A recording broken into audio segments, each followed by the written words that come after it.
आपको ऐसी दुर्लभ जानकारी बताने जा रहे हैं। वास्तव में अगर आपको पाप मोक्ष एकादशी के दिन अगर आप यह उपाय कर लेते हो तो यकीनंदन आप पर श्री कृष्ण भगवान की कृपा होगी और माता लक्ष्मी का मिलेगा आशीर्वाद, और आप धनवान न बने तो मुझे बताना दोस्तों, मैं सौगंध खाता हूँ। बस जो उपाय आपको बताया जाए वह उपाय कर लेना, सच्ची हृदय से, सच्चे मन से बस उपाय कर लेना, आपका जीवन बदल जाएगा। चलिए जानते हैं। गोवर्धन पूजा के दिन चुपचाप गाय को खिला दे। यह एक छोटी सी चीज करोड़पति भी अरबपति होंगे। सभी संकट और आसान से मुक्ति, मृत्यु, पितृदोष तुरंत होगा। पूरे साल आपके भरे रहेंगे। अन्य धन के भंडार यूं कहें कि आपकी 7 पूछतें तक करेंगी। रूपों पैसों पर राज बैंक बैलेंस बढ़ता चला जाएगा। आपके घर में वेतन है वह कभी खर्च नहीं होगा और बढ़ता ही जाएगा। सभी दुख दर्द संकट कष्ट दूर हो जाएंगे, दूर, और सभी सुख आपके कदमों में आ जाएंगे। सभी सुख आपके कदम चूमेगी। यदि आप यह एक छोटी और खास चीज चुपचाप गाय को खिला देते हैं तो तत्काल गरीबी आपके जीवन से खत्म हो जाएगी। योग से राजा बन जाता है और 33 कोटि देवी देवताओं को धारण करने वाली गौ माता की असीम कृपा व्यक्ति पर आजीवन बसती है। व्यक्ति के घर में कभी भी अन्य धन वस्त्र की कमी नहीं होती। अन्य धन के भंडार व्यक्ति के घर में भरे रहते हैं। पाप मोचनी एकादशी के दिन गाय का यह उपाय करने से व्यक्ति के जीवन से तत्काल गरीबी खत्म हो जाती है। तो दोस्तों, कौन कौन से बे गौ माता से जुड़े खास और महत्वपूर्ण उपाय हैं जिन्हें यदि पाप मोचनी एकादशी 2025 के दिन कर लेते हैं तो दोस्तों, गाय का उपाय बताने से पहले मैं आपको पाप मोचनी एकादशी पूजा के बारे में थोड़ा सा जानकारी दे देता हूं कि पाप मोचनी एकादशी कब है और इस महीने में किस तारीख को है। तो इस वर्ष पाप मोचनी एकादशी 25 मार्च 2025 को पड़ रही है। पाप मोचनी एकादशी के दिन आपको पवित्र नदी में स्नान करना है। इस दिन सभी वक्त जान श्री हरि विष्णु तथा माता लक्ष्मी की पूजा करने के साथ साथ गौ माता की पूजा अवश्य ही करते हैं और गौ माता को कुछ न कुछ जरूर ही खिलते हैं। इससे मनुष्य के जन्मों जन्म अंतर के पाप हमेशा के लिए नष्ट हो जाते हैं।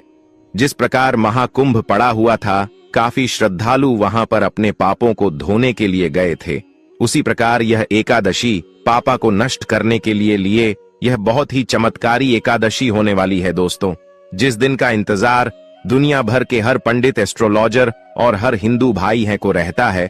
वह दिन अब आ गया है दोस्तों। आपकी जानकारी के लिए बता दें, हिंदू धर्म में पाप मोचनी एकादशी बहुत ही धूमधाम से मनाई जाती है। इसमें सबसे पहले भगवान विष्णु की पूजा की जाती है, माता तुलसी की पूजा की जाती है, देवी देवताओं की पूजा की जाती है और जो भोग बनाया जाता है वह विष्णु और माता लक्ष्मी और उनकी विधि विधान से पूजा की जाती है। गौ माता की पूजा की जाती है। लेकिन इनमें सबसे ज्यादा महत्व पाप मोचनी एकादशी का माना जाता है। शास्त्रों में, वेद पुराणों में साफ साफ लिखा हुआ है, एकादशी श्री हरि विष्णु और माता लक्ष्मी जी का आशीर्वाद प्राप्त करने का सबसे सुनहरा दिन होता है। इस दिन भगवान विष्णु माता लक्ष्मी जी बहुत ही ज्यादा प्रसन्न मुद्रा में होते हैं और अपने दोनों हाथों से अपने भक्तों पर कृपा बरसाते हैं। एक तरफ दोस्तों मान्यता है, होली के दिन जो सूर्य होता है वह अन्य दिनों के मुकाबले सबसे ज्यादा प्रकाशमान होता है, क्योंकि इस दिन चैत्र महीने में सूर्य ग्रहण लगने जा रहा है। पाप मोचनी एकादशी के दिन भगवान विष्णु और माता लक्ष्मी की पूजा की जाती है और सूर्य देवता को आगे दिया जाता है।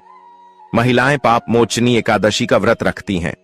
दोस्तों, अगर आप नहीं जानते तो आपकी जानकारी के लिए बता दें, एक व्यक्ति की कुंडली में अगर चंद्र ग्रह की स्थिति अच्छी है तो उसे व्यक्ति का भाग्य हमेशा उसका साथ देता है। वह व्यक्ति जिस कार्य को भी शुरू करता है उसे कार्य में उसको सफलता प्राप्त होती है। इसीलिए पाप मोचनी एकादशी को हमारे हिंदू धर्म में बहुत ही ज्यादा विशेष और खास महत्व दिया गया है। आप लोगों की जानकारी के लिए बता दें, पाप मोचनी एकादशी के दिन 52 तरीके के शुभ योग बन रहे हैं। कहीं सालों के बाद सूर्य का प्रकाश इतना प्रकाशमान होगा जितना कभी नहीं हुआ, क्योंकि चैत्र महीने में साल का पहला सूर्य ग्रहण लगने जा रहा है। 130 साल में ऐसा दुर्लभ संयोग बनने जा रहा है।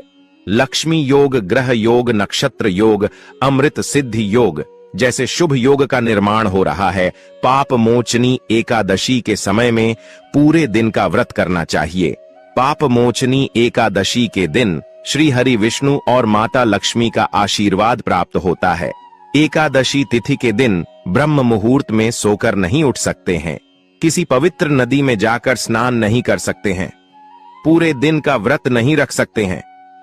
वैसे तो दोस्तों, पाप मोचनी एकादशी के दिन स्नान और प्रातः का विशेष ही महत्व होता है, लेकिन इस दिन अगर आप ज्योतिष शास्त्र तंत्र शास्त्र के अनुसार एक गाय वाला उपाय विधि विधान से कर लेते हैं तो इस उपाय को करने के बाद साक्षात आपको भगवान विष्णु और माता लक्ष्मी वह असीम आशीर्वाद श्री हरि विष्णु की कृपा से आपके नवग्रह आपका साथ देना शुरू कर देंगे। आपके राहु केतु की दशा अच्छी हो जाएगी, क्योंकि एक व्यक्ति के जीवन के भाग्य का राहु केतु का नियंत्रण श्री हरि विष्णु के हाथों में होता है।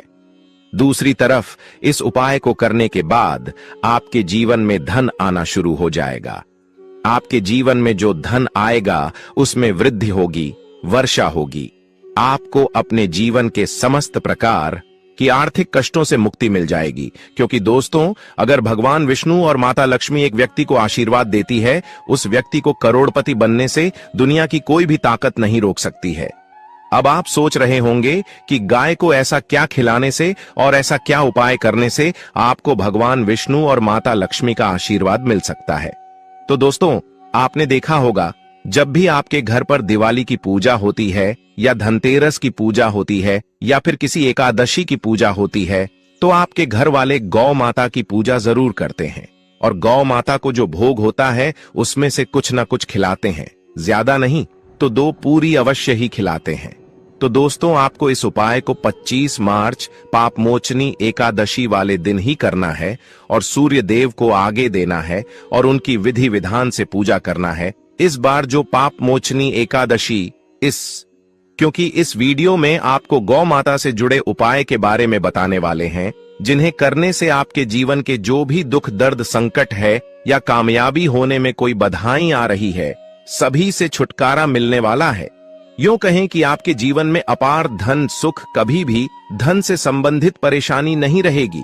यदि आपकी जिंदगी प्रबल हो जाएगी, धन प्राप्ति के योग्य बन जाएंगे और जीवन में सदैव अन्य धन के भंडार आपके घर में भर रहेंगे, अन्य धन वस्त्र कभी कमी नहीं होगी। आपको बता दें कि भगवान विष्णु की पूजा के साथ साथ हनुमान जी मंगल देवता और भगवान शनि देव की भी पूजा जरूर करनी चाहिए। आपको बता दें कि इस दिन यदि आप हनुमान जी और मंगल देवता भगवान शनि देव की पूजा करते हैं तो मंगल का ग्रह जनित दोष भी दूर हो जाता है।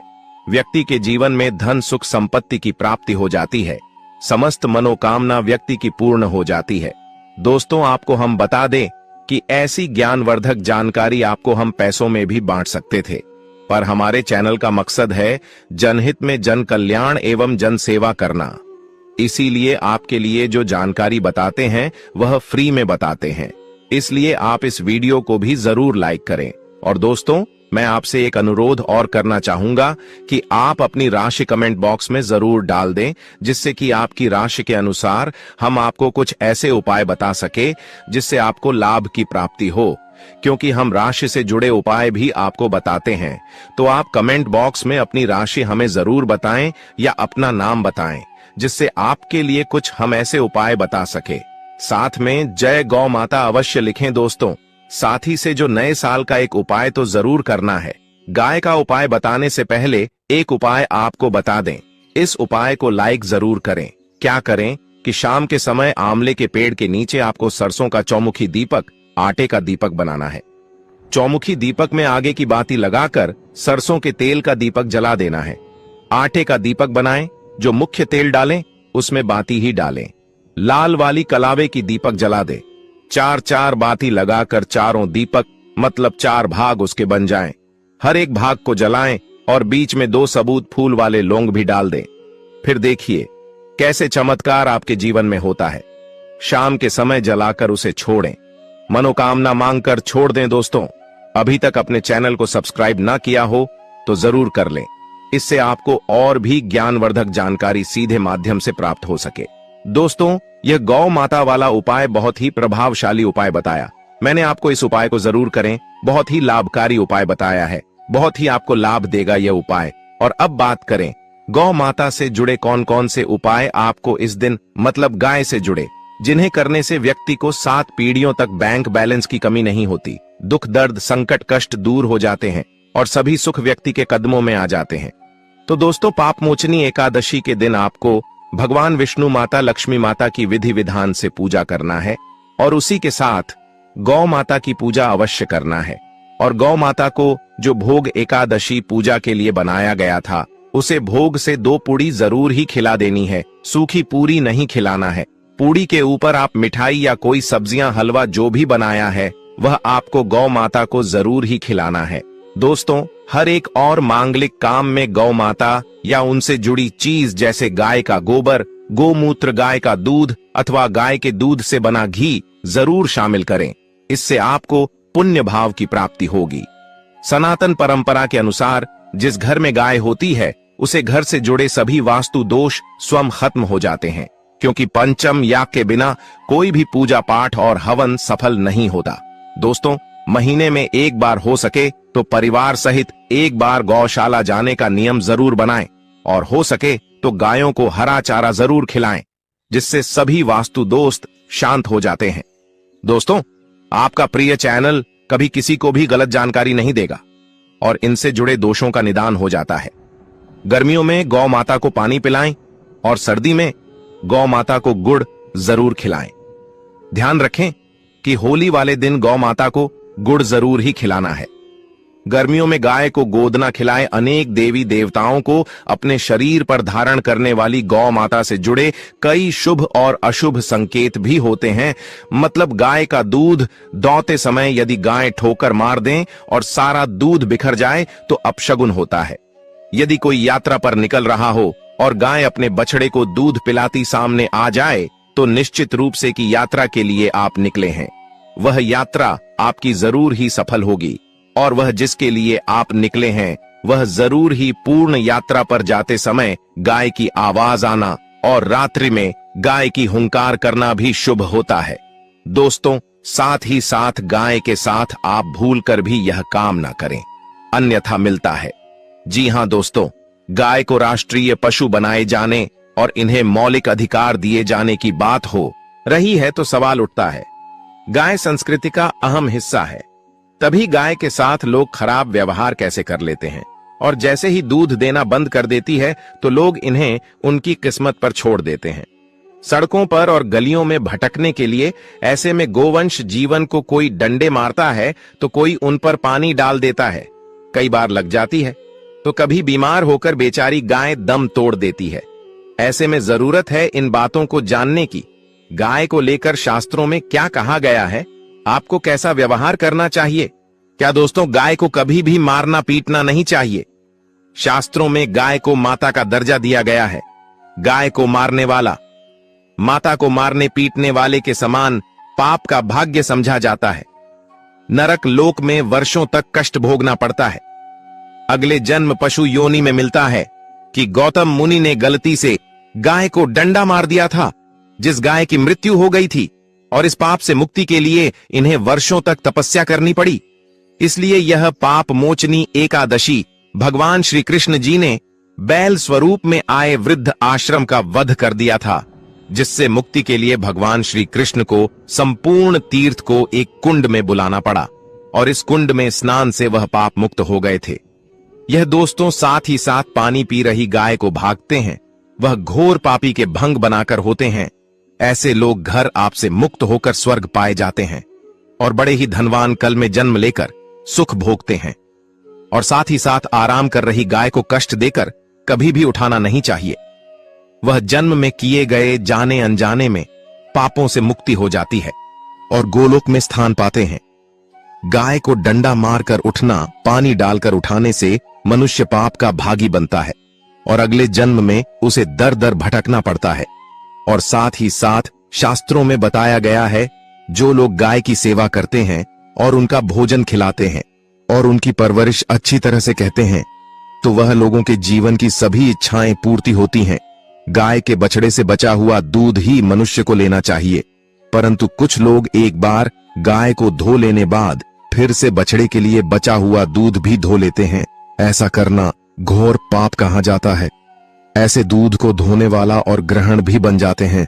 दोस्तों, साथ ही साथ शास्त्रों में कहा गया है कि गोवंश मतलब गाय और बैल के पीठ पर नहीं बैठना चाहिए। उनका पीठ पर बैठने से महापाप लगता है। ऐसे लोगों को नरक की यात्रा भोगनी पड़ती है। एकमात्र देव के अंश के उत्पन्न नदी ही गौवंश है, जिस पर स्वयं महादेव और महादेवी सवारी करती है, क्योंकि नंदी ने स्वयं अपनी इच्छा से महादेव की सवारी बनना स्वीकार किया था। और साथ ही साथ शास्त्रों में गाय के दान को बहुत ही महत्व दिया गया है, परंतु ऐसी गाय का दान कभी नहीं करना चाहिए जो बूढ़ी और बीमार हो। कठोपनिषद में नचिकेता की कथा भी इस संदर्भ में है कि जिस नचिकेता ने पिता द्वारा बूढ़ी गाय को दान करने पर आपत्ति जताई थी, दूध देने वाली और बछड़े सहित जो लोग गाय का दान करते हैं वह महान पुण्य को हासिल करके स्वर्ग में स्थान पाते हैं। दोस्तों, साथ ही साथ सूर्य, चंद्र, मंगल या शुक्र की युक्ति राहु से हो तो पितृदोष होता है। यह भी मानता है कि सूर्य का संबंध पिता से एवं मंगल का संबंध रक्त से होने के सूर्य, यदि शनि, राहु या केतु या दृष्टि हो तथा मंगल की युति राहु या केतु से हो तो पितृदोष होता है। इस दोस्त से जीवन संघर्ष में बन जाता है। यदि पितृदोष हो तो गाय को प्रतिदिन या किसी भी एक एकादशी के दिन रोटी, गुड़, चारा आदि खिलाने से पितृदोष। दोस्तों, हर एक और मांगलिक काम में गौ माता या उनसे जुड़ी चीज जैसे गाय का गोबर, गोमूत्र, गाय का दूध अथवा गाय के दूध से बना घी जरूर शामिल करें। इससे आपको पुण्य भाव की प्राप्ति होगी। सनातन परंपरा के अनुसार जिस घर में गाय होती है उसे घर से जुड़े सभी वास्तु दोष स्वयं खत्म हो जाते हैं। गाय के ऊपर जो कुबड़ होती है वह बृहस्पति गुरु है। अतः जन्म पत्री में यदि बृहस्पति अपनी नीच राशि मकर में हो या अशुभ शिवलिंग में जा रहे हो और सामने से गौ माता आई हुई दिखाई दे तो गौ माता को अपनी दाहिनी ओर से जाने देना चाहिए। आपकी यात्रा जरूर ही सफल होगी। और साथ ही साथ यह संकेत भी जान ले, यदि आप यात्रा पर जा रहे हैं और सामने आपके गाय पड़ जाएं अथवा अपने बछड़े को दूध पिलाती हुई सामने गए दिखाई दे जाए तो समझ जाना कि वह यात्रा आपके लिए जरूर ही सफल होगी। और साथ ही साथ जिस घर में गाय होती है उसमें वास्तु दोष स्वतः ही खत्म हो जाता है। और आप भी रोटी बनाएं, प्रतिदिन ताजी रोटी ही बनाएं। गाय को अगर आपने रोटी बनाई है तो कोशिश करें कि उसे रोटी को आप तुरंत ही गाय को खिला दें। अगर आप उसे रोटी को रख देंगे और उसे रोटी को अगले दिन देंगे तो वह रोटी बंसी मानी जाएगी। गाय को कभी भी बासी रोटी ना दे, इसे घर में नकारात्मक ऊर्जा वास करती है और आपकी बिल्कुल भी नहीं बनेंगे। इससे आपके घर में हमेशा दर्द देवता का वास रहेगा और आप जिस भी उसे काम में आपको हमेशा असफलता ही हाथ लगेगी। इसीलिए कोशिश करें गाय को रोजाना ताजी रोटी बनाकर खिलाएं, बासी रोटी गाय को ना दें। और साथ ही साथ सड़ी गली चीज गाय को नहीं खिलानी चाहिए कि घर में कोई फल है, कोई सब्जी है, सड़ जाए तो लोग क्या करते हैं, गाय को देते हैं। नहीं, ऐसा नहीं करना चाहिए। ऐसा करने से यदि आप गाय को खिलाते हैं तो और आप आपके भाग्य बन जाते हैं। और साथ ही साथ आप आटे की 11 लोई यहां बनाकर उनके ऊपर हल्दी लगा करके इसके बाद गाय को खिलाएं। हर एक लोही को मिला दें। माता गाय की आप चरणों की स्पर्श करें। या दोस्तों, ऐसा करने से आपके समस्त काम बनने लगेंगे। जो दोहक का समय चल रहा है वह भी खत्म होगा। आपके जीवन में खुशियां ही खुशियां होगी। और एक बार आप 7 बार गाय की परिक्रमा भी कर लें तो आपके समस्त कम होंगे। और साथ ही साथ आप गाय को जब भी रोटी दे, रोटी पर या तो आप थोड़ी हल्दी लगा लें, अगर अच्छा ना हो तो आप थोड़ा रख सकते हैं, थोड़ा घी रख सकते हैं। या दोस्तों, गाय को कभी भी सूखी रोटी ना खिलाए। सूखी का मतलब गए रोटी रखें उसे, पर कुछ ना कुछ रख कर खिलाए। हल्दी रख ले मिश्री की या जो भी रख ले, मतलब खाली रोटी नहीं खिलानी। इस बात का जब भी आपको शुभ फलों की प्राप्ति होगी। जी हां दोस्तों, उपाय कुछ बातें जिन्हें आपको ध्यान में जरूर रखना चाहिए।